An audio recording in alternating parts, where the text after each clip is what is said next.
gamma rays அப்படின்னு சொல்லி கொடுத்துருக்காங்க. When a radioactive nucleus undergoes radioactivity, it emits harmful radiations. This radiations is usually comprised of three types of particles, alpha, beta and gamma rays அப்படின்னு கொடுத்துருக்காங்க. So நம்ம ஏற்கனவே வந்து definition வந்து பார்த்துருக்கோம். ஸோ ஒரு ரேடியோஆக்டிவ் நியூக்ளியஸ் வந்து ரேடியோஆக்டிவிட்டிக்கு போகும்போது ஹார்ம்ஃபுல் ரேடியேஷன்ஸ் வந்து வெளியில் கொண்டு வரும், எமிட் பண்ணும் அப்படின்றத நம்ம பார்த்துருக்கோம். ஸோ அது யூஸ்வலாக என்னென்ன இருக்குன்னு பார்த்தீங்கன்னா ஆல்ஃபா, பீட்டா, காமா ரேஸ் தான் அந்த ஹார்ம்ஃபுல் ரேடியேஷன்ஸாக இருக்கும் அப்படின்னு சொல்லியிருக்காங்க. ஸோ டூ யூ நோன்னு ஒன்று கொடுத்துருக்காங்க பாருங்கள், இது ரொம்ப important. So uranium named after the planet Uranus. So uranium பார்த்தீங்கன்னா யுரேனஸ்ன்ற பிளானட்டுக்கு அப்புறம் தான் இந்த பேர் வந்து வச்சுருக்காங்க.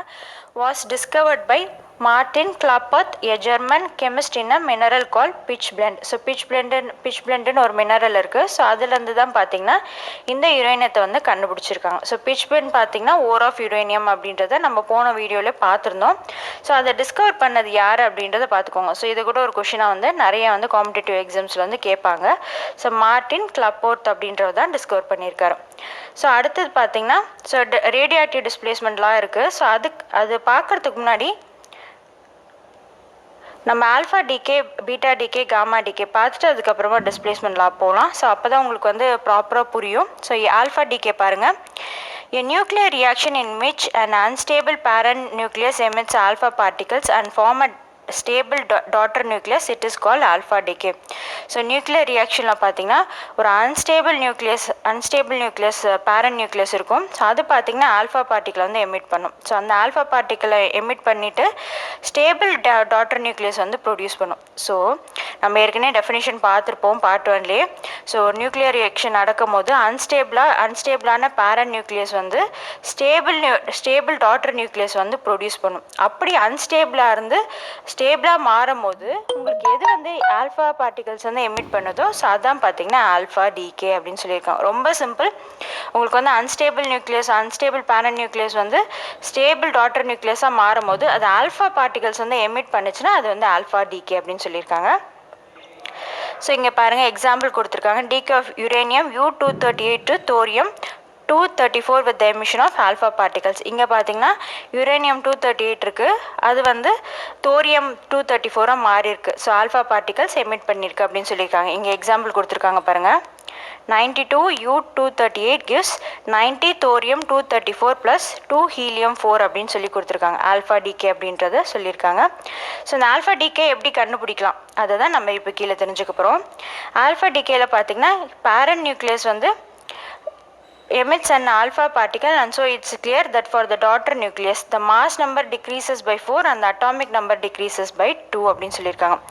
ஸோ இந்த மாதிரி வந்து ஆல்ஃபா டிகே வந்து பேரண்ட் நியூக்ளியஸ் வந்து அன்ஸ்டேபிள் பேரண்ட் நியூக்ளியஸ் வந்து ஸ்டேபிள் டாட்டர் நியூக்ளியஸாக மாறும் போது ஆல்ஃபா பார்ட்டிகல்ஸ் வந்து எமிட் பண்ணும். ஸோ அது வந்து எப்படி கண்டுபிடிக்கிறதுன்னு பார்த்தீங்கன்னா மாஸ் நம்பர் வந்து 4 வந்து டிக்ரீஸ் ஆகிருக்கும். மாஸ் நம்பர் பார்த்தீங்கன்னா 4 வந்து டிக்ரீஸ் ஆகிருக்கும்.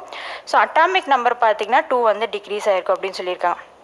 ஸோ இந்த எக்ஸாம்பிளில் பாருங்கள். 92 U-238 பார்த்தீங்கன்னா 90. ஸோ அட்டாமிக் நம்பர் பார்த்தீங்கன்னா 2 வந்து குறைஞ்சிருக்கு, மாஸ் நம்பர் பார்த்தீங்கன்னா 4 குறைஞ்சிருக்கு. ஸோ இங்கே 92 இருந்தது இல்லையா, அட்டாமிக் நம்பர் வந்து 2 குறைஞ்சி 90 ஆயிருக்கு. ஸோ அதே மாதிரி பார்த்தீங்கன்னா மாஸ் நம்பர் வந்து 4 குறைஞ்சி 235 ஆயிருக்கு. ப்ளஸ் என்ன ப்ரொடியூஸ் பண்ண பார்த்தீங்கன்னா 2 ஹீலியம் H4 ப்ரொடியூஸ் ஆயிருக்கு அப்படின்னு சொல்லியிருக்காங்க. ஸோ முதல்ல வந்து நீங்கள் அட்டாமிக் நம்பர் மாஸ் நம்பரில் வந்து தெளிவாக இருக்கணும். ஸோ அட்டாமிக் நம்பர்னால் என்னன்னு பார்த்தீங்கன்னா ஸோ இங்கே கீழே இருக்கு இல்லையா, இதுதான் பார்த்தீங்கன்னா அட்டாமிக் நம்பர் அப்படின்னு சொல்லுவாங்க. ஸோ மேலே இருக்கிறது பார்த்தீங்கன்னா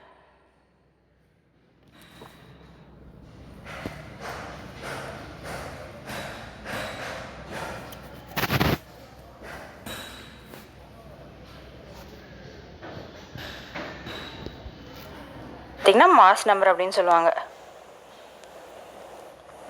ஸோ இந்த கான்செப்டில் வந்து நீங்கள் தெளிவாக இருந்தால் தான் +1 போகும்போது ஐசோடோப்ஸ் ஐசோபாஸ்லாம் வந்து உங்களால் ஈஸியாக கண்டுபிடிக்க முடியும். ஸோ இது பார்த்திங்கன்னா கெமிக்கல் எலமெண்ட் ஏதோ ஒரு கெமிக்கல் எலமெண்ட்டோட சிம்பிள் இருக்கலாம். தோரியமாக இருக்கலாம், யுரேனியமாக இருக்கலாம், சல்ஃபராக இருக்கலாம், ஏதோ ஒன்று இருக்கலாம். ஸோ அந்த கெமிக்கல் எலமெண்ட்டை தான் நம்ம எக்ஸ்ன்னு சொல்லியிருக்கோம். ஸோ அட்டாமிக் நம்பர் பாருங்கள்.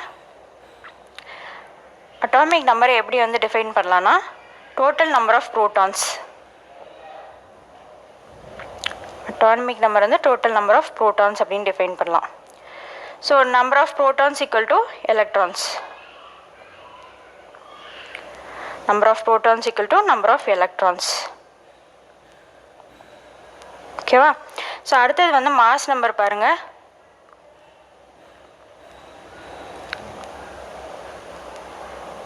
மாஸ் நம்பர் பார்த்தீங்கன்னா நம்பர் ஆஃப் protons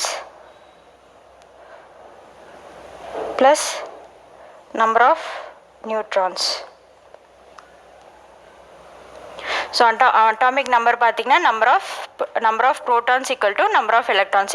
protons இருக்கும் electrons இருக்கும் ரெண்டுமே ஈக்குவல் சொல்லியிருக்காங்க. மாஸ் நம்பர் பார்த்தீங்கன்னா number of protons plus number of neutrons அப்படின்னு சொல்லியிருக்காங்க. ஸோ இப்போ ஒரு எக்ஸாம்பிள் பார்ப்போம் நம்ம. ஸோ 2 ஹீலியம் இங்கே பார்த்தோம் இல்லையா, 2 ஹீலியம் 4 இது எடுத்துக்கோங்க. இது வந்து அட்டாமிக் நம்பர், இது வந்து மாஸ் நம்பர். ஓகேவா? ஸோ இப்போ வந்து நம்ம ஈஸியாக வந்து நம்பர் ஆஃப் ப்ரோட்டான்ஸ் என்ன, நம்பர் ஆஃப் நியூட்ரான்ஸ் என்ன அப்படின்றது நம்மளால் ஈஸியாக கண்டுபிடிக்க முடியும். ஸோ நான் அட்டாமிக் நம்பர் பாருங்கள், equal to number of protons பார்த்துருக்கோம். ஸோ நம்பர் ஆஃப் ப்ரோட்டான்ஸ் பார்த்தீங்கன்னா 2. ஸோ மாஸ் நம்பர் வந்து நம்மளால் ஈஸியாக கண்டுபிடிக்க முடியும். Mass number equal to number of protons plus number of neutrons. So 2 + 2 = 4.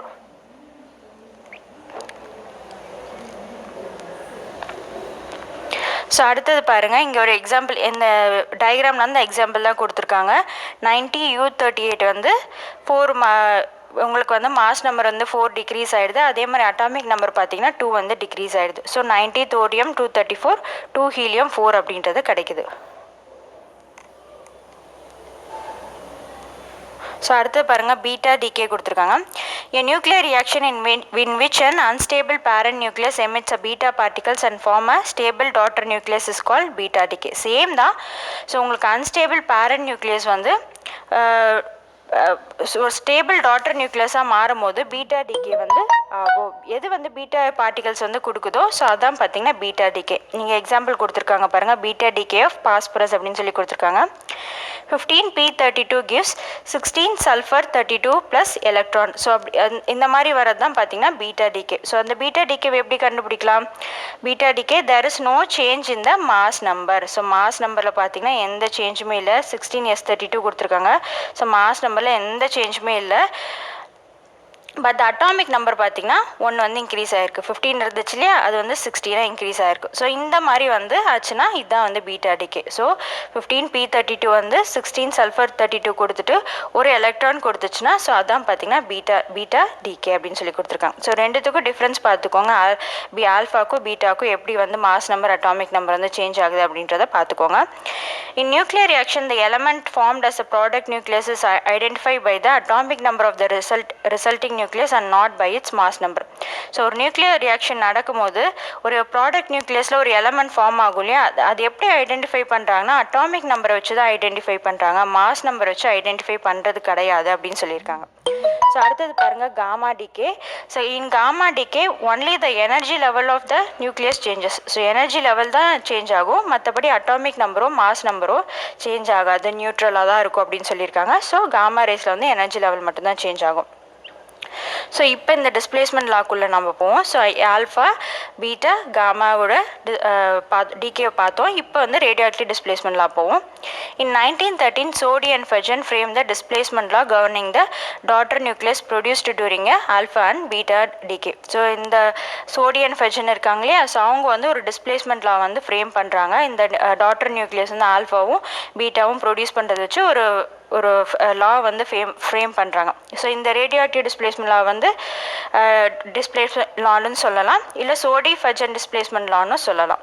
When a radioactive element emits an alpha particles, a daughter nucleus is formed whose mass number is less by 4 units and the atomic number is less by 2 units. நம்ம பார்த்தாலே alpha டிகேல அதே தான் இவங்களும் சொல்லியிருக்காங்க. So mass number வந்து 4 units குறைஞ்சிரும், atomic number வந்து 2 unit குறைஞ்சிரும்.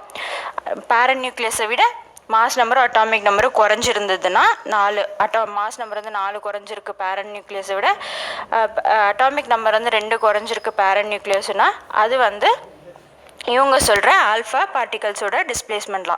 ஸோ அடுத்து பாருங்கள், when a radioactive element emits a beta particle, a daughter nucleus is formed whose mass number is same. Mass number சேமாக இருக்கும். ஏற்கனவே பார்த்துட்டு அட்டாமிக் நம்பர் பார்த்திங்கன்னா ஒன்று வந்து இன்க்ரீஸ் ஆகிருக்கும்.